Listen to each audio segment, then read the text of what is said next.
Hi guys, thanks for joining me once again. I'm here in Tree Town in the legendary Candy Club right here on the corner of Soy Buakhao and Tree Town, and I'm joined by the owner of the Candy Club, Grant, here today. Grant, thanks for joining me. I know you're a busy man. No problem. And I just want to ask him a few questions, see what's going on. So the Candy Club's, it's got to be one of the most successful bars around the town at the moment. It's been going, how long has it been going? In its current format, 3 years. 3 years, yeah. But yeah, it's extremely successful in comparison to a lot of other bars. Sure. Particularly at the moment, it's low season, as you're well aware of, and every night is still packed full every night. You yourself know, like I don't go out very often. When I was a bit younger, I was in the bars every night, go-go bars, but I hardly go out. But when I'm in town, I normally come in here for one or two a little bit earlier in the night, and the reason I like it is because of the live band. Can you tell us a bit about the live band? Yeah, there's a Thai band. They have a very, very big Thai following locally, and they're very, very good.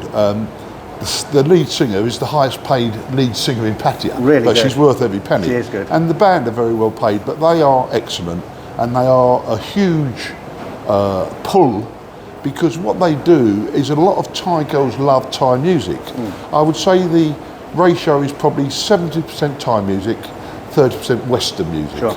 But the majority of girls come here, and there is a lot of girls come here for the Thai music. I mean, I was in here last night, I would have said there was 60 to 70 Thai girls in here. Right. I'm sure some of them are freelancers. Yeah. These days it's very hard to tell who is and who isn't. Who cares, right? But a lot of them are, girls that come here on birthday parties, just general nights out. I mean, obviously Saturday was a good night and is a good night. But it's a unique concept, really. Right. Because we get so many Thai girls, and the one thing I've learnt about Thai people, like I'm sure you have, is they love to enjoy themselves. Right. And you see them here dancing, and it just makes me smile. And therefore you attract a lot of tourists, a lot of single guys come and meet girls here. Yeah. As simple as that. I think you've hit the nail on the head, because when you get a bar that's got a lot of pretty girls in it, what's going to follow the guys, right? Of course it is, and then once you've got a crowd, people walk around the bars, and it's like last night's a Sunday, for instance, and it was absolutely packed in here, wasn't it? Yeah. So yeah, it's a great concept. I don't think people are really bothered what kind of girls are in here, as long as there is girls in here, right? Yeah, but I also think the other thing is a lot of guys come in here, there's no girls work for me at Candy Club. Anyone that comes in here is a freelancer if they're working, or just a genuine Thai girl. But they're not pressurised to buy a lady drink, like you get in, every bar sitting behind us, there's two over there. Sure. It's not the case here. So, yeah, if they start talking to a girl and want to buy her a drink, that's up to them. But there's no pressure from us. We don't encourage any girls to, that's not my thing. I mean, the music is obviously a big part of it, but the girls add this sort of the bonus, if you like. That's a big thing now. I mean, especially in Bangkok, and I guess it's just as much in Pattaya here, that when you go into a bar and you're pressurised to buy ladies' drinks, because it can be real expensive. I don't know about down here, because I don't buy ladies' drinks, but in Bangkok you can pay 250 baht for a ladies' drink. It's 150 here. Is it 150? Yeah. That's a bit better, but if the girl's working, she wants that commission, she's going to be pushing those drinks, isn't she? Of course they do, and very pushy sometimes, and a lot of guys don't like that. Right. I remember when I first came here, I did the normal thing around Tree Town, but after a couple of weeks I was a bit bored with it all. What's your name, where do you come from, buy me a drink, and they're slinging tequilas down the neck one every 30 seconds. Let's look, what a lot of people might not know is you actually owned 4 bars at one time here, 3. didn't you? Was it 3 altogether, including this one? Yeah. So this one and 2 others, and I know you sold off the other 2, which weren't quite as successful as this, were they? No, Candy Floss, which is actually in the centre of Tree Town, when I first opened it was very successful. So Grant, I understand you had 2 other bars before you had this one, and I guess you learnt from those bars because this is so successful. But what happened to the other 2 bars? Because I guess you sold them on. There was something with another guy you sold to? Well, there was. I had Candy Floss, which is still going now, and I was doing very well with that when we first opened it about 2 years ago. But I got approached by a guy who offered me a very large amount of money to rent it. He saw it was being successful, and it was such a large amount, I went, okay. He agreed to pay the rent to Tree Town landlord. So that went on for about 3 months, and then he couldn't afford it. I knew he couldn't afford it. He didn't make that sort of money. I ended up taking it back, which wasn't a pleasant situation, but I did what I had to do. Sure. But he'd destroyed it a little bit I carried on for a little while, and then I got an offer for it, so I sold it. Concentrated more on here at that time, and then I also owned this bar here, right in the corner. Which one? This one here. Oh, right. I see, yeah. That used to be called Pacific Ocean. Okay. And I was a partner with an Australian guy in that. We tried everything. We tried to replicate Candy Club a little bit with it. We had a good band there, but we did okay, but nothing like Candy Club. And at the end of the day, the lease came up to be expired, and we tried to deal with the landlord at Three Town, and it was not an easy situation. So at the end of the day, I just walked away from Pacific Ocean. Candy Floss, I sold my share, so that I didn't make any money, but I've concentrated on Candy Club, and that's paid dividends, really. Do you think that you've learnt from your experiences with the other bars, which is, definitely. Do you think that's part of the success of the Candy Club? I think that's got a lot to do with it, but also it's not just the business, it's the behind the scenes. Because you love it here yourself, don't you? I do love it here, yeah. But oldest swingers in town, as they say. Yeah. But it's also the things you learn about licences and dealing with the local government and dealing with the local police, and that all comes from experience. So something I wanted to ask you, without getting into too many specifics, is I know you can't you can't tell me too much information, but I've never ran a bar in Thailand. My background is hotels, food and beverage. Yeah. How is it dealing with? I'm trying to say it in a roundabout way. The boys in brown and the sort of not so nice locals, as it were. Do you get any pressure, or do you need any special skill sets to deal with all of that? You just have to accept that it's part of Thailand life. Right. And without saying too much, we have an agreement with certain people. Right. Also, I have an agreement with a very senior person in Bangkok. Okay. And therefore, we don't have any problems at all. The local mafia, shall we call them? Yeah, sure. Again, because we've got the police, they stay away. Right. I've had them come in here a couple of times, but very friendly. Buy them drinks, whatever. No sort of intimidation. But you've got to do that, haven't you? Because how many times have you seen guys? They come here on holiday. They meet a Thai girlfriend. They think, I'll open a beer bar in Tree Town, and that's it. We'll be set for life, and they lose everything. No, it doesn't work like that, because we're here now on Soibakau. It's 5:30. It's starting to get busy. Right. But if you go any of these side roads up here, the bars just don't. No. They just don't get the walk-bys, they just don't get the customers. No. And I've heard so many sad stories where people do exactly that. Yeah. They come here with a bit of retirement money, maybe sold their property. Oh yeah, I'll have a bar. It's a bit of a dream for a lot of people, isn't it? Oh, I'll have 4 or 5 girls working for me. Well, there's 4,000 bars in Pattaya doing exactly the same thing. Yeah. And in good prime locations. On my channel, I tell a lot of stories about guys who meet girls and they lose everything. And because you're in this industry, do you have any kind of like a good story to share with us? Do you know anything where you can tell us about a guy who met a girl and went down that route, or something similar, or nothing comes to mind? Nothing off the top of my head. No, but it does happen a lot, doesn't it? It does happen a lot. Yeah. But as I said the other week on the video, I think it's very difficult. We all see these YouTube channels like yours, and you've got those warnings and red flags. And I think a lot of guys come here, I'm not going to do that. 3-day rule or whatever you want to call it. Amazing, isn't it? It is. But then they get here, and then they suddenly in the bar, and they suddenly think, I like it. She's lovely. She's different. You got it in one. I've heard that story so many times, and 6 months later, she's lost everything. But there's a lot of good girls here as well. I'm not of the belief that Pattaya is full of bad girls. Yes, there are some very bad girls, very dangerous girls, and yes, they go out of their way to scam you. But there's also a lot of nice girls here. Yeah. I think I've said many times that a lot of girls are forced to come here by their circumstances. We have no social security here, and if they don't come to somewhere like Pattaya or Wahin or Phuket, they don't get any money. And it's easy for people on the outside to criticise. Yeah. One of the things that people say is, how can these guys be simps when they come to Pattaya? That's slang for simple. But like you've just said, guys come here and they're just captivated by these girls because they're beautiful, they know what they're doing, they've been well schooled by their peers. Yeah, I think that's the other thing, is there are some very, very beautiful girls here. And I've always admired the way they look after themselves. And personally, I like feminine women. And to me, Thai girls are the most feminine women I've ever encountered, with long hair. They always wear nice makeup, normally slim, dress well, and that's very sort of persuasive to a lot of people. So Grant, I believe you're married. I know you're married because I had dinner with you and your lovely wife. And can I ask you, where did you meet your wife, your Thai wife? I met my Thai wife. She was working in Bangkok in a computer factory, and literally she worked on a production line inserting hard drives into computer towers. She worked 6 days a week, 12 hours a day, so 72-hour week, for $10,600. People don't realise. No, which is what, £250 a month? $300 US, something like that. Something like that. I bought her to Pattaya. I never jumped into it. I actually paid for her to have a condo, small 1-bedroom condo, and I stayed in my condo because I was, you know, I hear all these stories, and I was very, very concerned.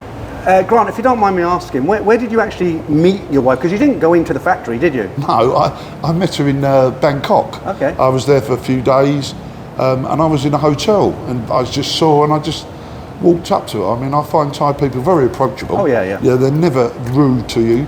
I think she was a little bit wary, but we sort of progressed. I took it very slowly. I'll make that very clear. Google Translate. Yeah, I've gone off Google. I'm on Bing now. Oh, you're on Bing. Okay. I think if I'm going to tell your subscribers, don't trust Google. No. You've got to be very careful of that. So let's get back to the Candy Club and Tree Town. So where can you see the future of the Candy Club? Is it just going to, do you think it will carry on as it is because it is so successful, or do you want to get other bands in, or other acts? I wouldn't change the band. No? The band are a key part of this, and a lot of people come here every night to see the band. Expansion-wise, there's a Ladyboy bar next door. He won't sell. French guy tried to do that. I can't really expand it anywhere else. No. Will it continue? Please, Buddha, let's hope it does continue. I mean, I constantly promote it all the time on TikTok, Facebook. And you've had sorry to interrupt, but you've had a number of YouTubers. I'm not the first to come in, am I? No, exactly. I'm a great believer in sales and marketing, and obviously it brings people in. Right. I think the one thing that I've always gone by is that if you can say anything you like, oh, it's this, it's that, it's full of girls, but when people actually come here and see, I'm telling the truth, it is full of girls and they're all having a great time, I get so many regulars come back in. They're here for 2 weeks, they come here every night. What about the 2-week millionaires? Because they'll pop in each bar. Do they tend to stay, or do they move on because they just? No, they move on. You get a lot of guys coming in. I think appreciate that some are different. You get a few Charlie Big Bananas, I call them. You get. But I've found that normally the Thai people spend more than Farangs. Right. They really do. Yeah, it's a misconception to think that all Thai people are very poor. There's a lot of rich Thais around. There's a lot of rich Thais around. I mean, the lady that owns this building, lovely girl, she lives in a little village 5 years ago. Where she got the money to buy this? But she's a lovely woman. Good money gets. But serious money. How do you see the future of Soy Buakhao and Tree Town the next kind of 5 years? Well, I've been told, I deal with the local government quite a lot, and we had to glass it all in here. Was it open before then? It was all completely open before. And I was very concerned about that, but we didn't have any choice because of the noise. So I've dealt with the local government. We did that. It has affected it slightly, but then we put the air conditioning I was going to say, that's a bonus. And a lot of people appreciate that. Yeah. So it hasn't made much difference. But they told us very clearly that they have designated Soy Buakhao as the entertainment area. And their ultimate goal, without any shadow of doubt, is taking everything off Beach Road. Well, I've got to be honest with you, Grant. I mean, years ago, I've been coming here for a long, long time. Years ago, there wasn't anything here really. It was just a Thai neighbourhood. Yeah. And Beach Road, you had Soy 7, Soy 8, all along, and Walking Street, of course. They were the main entertainment areas. But now, I think it's dead over there. I think it's all over here now. Oh, it's all over here. I don't. Unfortunately, I mean, I got out of Tree Town, and I'm glad I did, because Tree Town to me is. You mean the other? Yeah, bars? the main bars around here. Is just not the same. I don't class. I'm in Tree Town. No. Tree Town's not my landlord, and to me, I'm on Soy Buakhao. Tree Town has died a little bit, but the rest of it is the centre. There's no doubt about it. Soy 7. I went down Soy 7 the other night. There wasn't anybody. No, there. It used to be a really lively site. Soy 8. They had all them bars years ago, and Soy 8's finished. bands. There's nothing there, isn't Soy there? Soy 6 is obviously Soy 6. Well, people go there for a specific reason, which we won't mention today. I mean, I've lived here 4 years. I think I've been there twice, and once was today to see Mark at One Stop Visa. That's the second time I've been in Soy 6. Just something interesting about Mark from One Stop Visa. He's got, you know, if you've watched my channel regular, Mark from One Stop Visa, he's got his office kind of at the bottom of Soy 6. And I thought to myself, why would you put yourself in I asked him today. Yeah, and he's got a very smart, he's a shrewd guy, isn't he? Because he said the only people who go down that street are Farang, right? Yeah, foreigners. Right, so, and he picks up a lot of business. But anyway, the video's not about Mark today, it's about the Candy Club. So as you said at the beginning, you just have the same band every night with the same Thai singer? 7 nights a week. We've got 4 singers. You've got 4 singers, okay. Yeah, because they start at 9 o'clock and we're open till 4 a.m. Is it 4 now? So it's 7 hours. Now, no singer can sing 7 hours. They have breaks every couple of hours. Yeah. But no, I've got 4 singers. I've got 2 girls, 2 boys. One of the problems I would imagine you have, if they're, they are good, is you must have other foreigners who do open bars here who want to poach them and get them in. Not that they would leave you probably. I'm sure you look after them. But is that a problem for you? Other owners coming in and trying to, or is there an understanding? And no, I think that is possible. But I've had a lot of people say, "Oh, he owns this," and they come in. I have found a lot of jealousy, particularly among bar owners around. You will get that, yeah. Like you just said, they come past 2 every night when they close at 2, and the place is absolutely rocking, and they don't like that. They don't like so it is a bit of a problem on that, but it's never really caused me any trouble. The band, from a business point of view, I've tied them up in a 3-year contract, and there's a severe financial penalty if they leave. Well, so they're not going to leave. But I guess they love it here. I'm not trying to say to force them to stay. They absolutely love it here. They're very well respected here. And the other thing is they earn fantastic money. Fantastic money, On top of the wages I pay them, they get drinks commissions. There is a bell there for just the band. Just for the band, yeah. That gets pulled 10 times a night. So they get... That's a good idea. Drinks, plus they get drinks commission, and they get a huge amount of tips. Yeah. So they earn very, very good money. So they wouldn't want to leave anyway. No, I've never had any problem with that. I remember from my days in the hotels, because we used to hire bands from the Philippines and things, and I used to talk to the bands and they said there's nothing more soul destroying than a band playing to an empty room or 2 people when they finish the song and they don't even clap. So for them to get up on stage, and what's the capacity of this place when it's full? About 125. Right, 125 people, Saturday night, it's rocking, they finish their set, they go berserk, it must be so satisfying for them. Exactly, it means a lot to them and they know they're very much appreciated. So, a bit of a strange question here. If somebody came along with the right money and said, Grant, I love this place, I've got to buy it off you, would you sell? My first reaction would be no. Right. But then my old saying is everything's for sale at the right money. But it would have to be a serious amount of money. Sure. And you come across to me as one of those sort of guys who couldn't lay on a beach all day. You'd have to do something. No, that's an important point as well. I didn't really come here to retire. I came here to try and earn money. Earn money. I'm not claiming that I work 7 days a week now and 7 nights. I don't. But I still have a big input in here.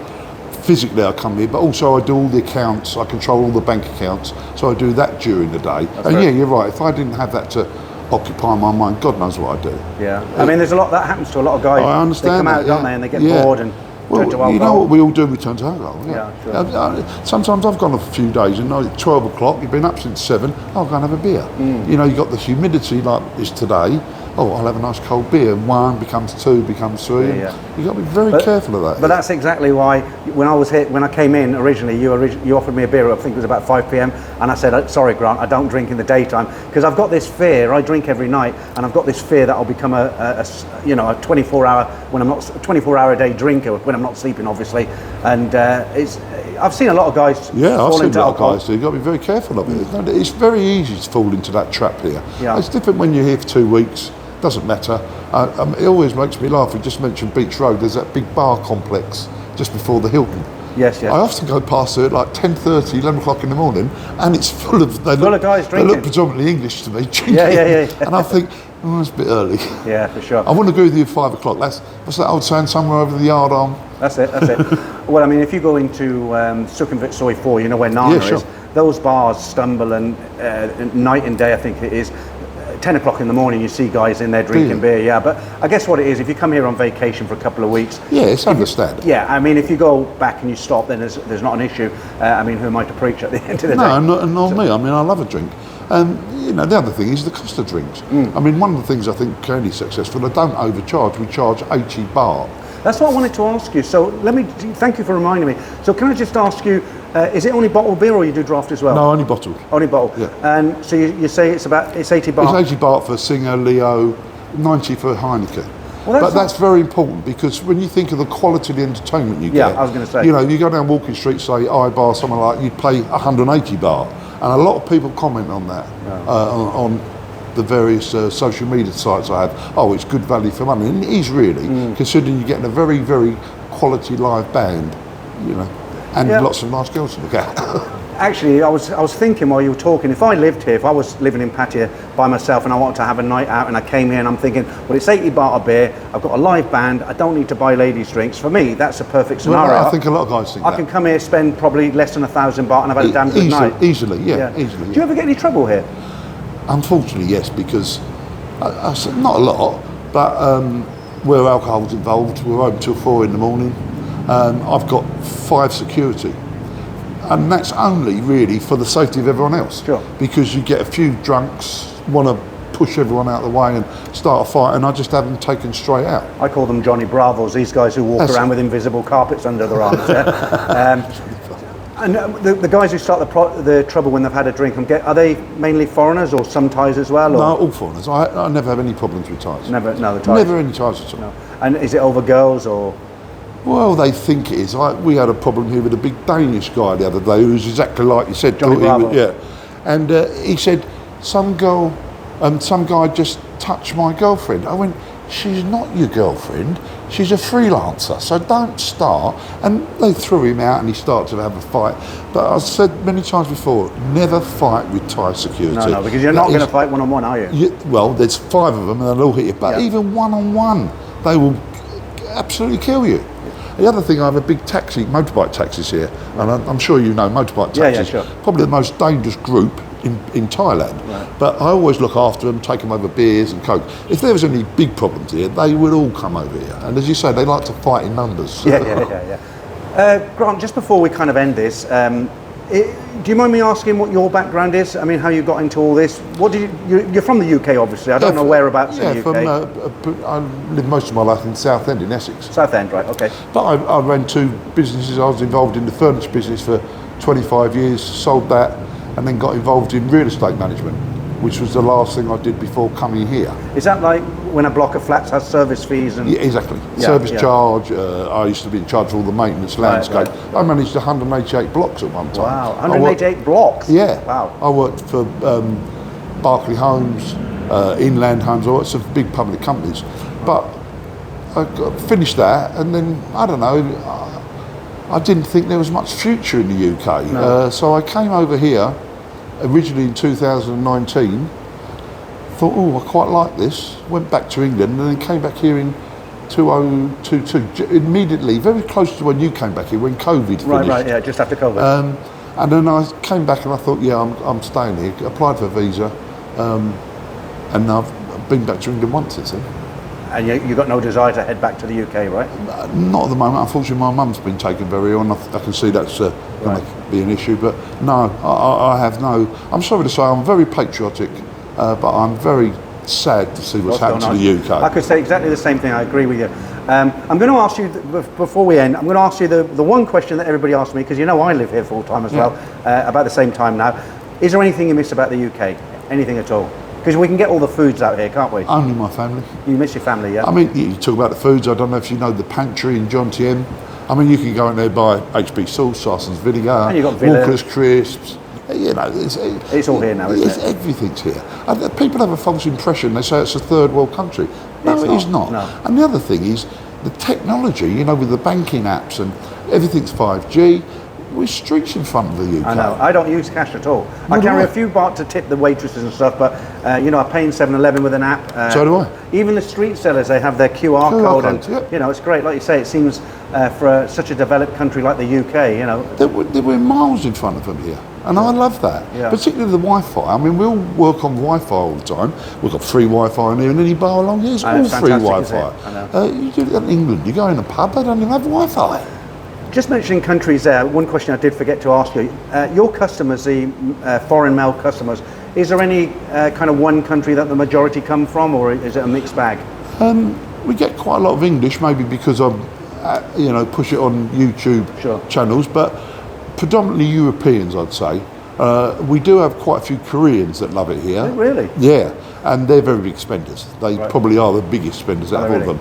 But we get a lot of English, quite a lot of French, and Swedish, a lot of Nordic people. The problem I find with Japanese and Koreans is they all smoke, And occasionally when I go out to, there's a few go-go bars in Soy Cowboy where they do allow smoking on an upper floor. Or, I'm not going to name names, I don't know if they're supposed to do it. But you go in and in the morning, I used to be a smoker, I don't smoke now, but you go in the morning and all the Koreans, they all do you find that? They all seem to smoke. They do, so but they all come outside. So there's no smoking inside? No, you can't. No. Thai law is that if it's enclosed, you can't smoke. Okay, I mean that's great. Yeah. So I was going to wish you good luck before we go, but I don't think you need it. I think you've made a very successful place here. It's doing very well, and I hope it continues to do well.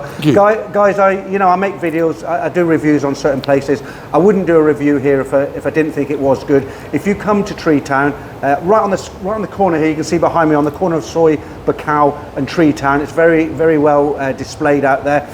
It's worth a visit, especially a little bit later on if you come in kind of after 9:30, 10 o'clock? Yeah, I wouldn't come before 9:30. No, when the band's on, and you'll have a thoroughly good time. And if you don't, there's always a lot of other bars to go to, but I doubt that will happen.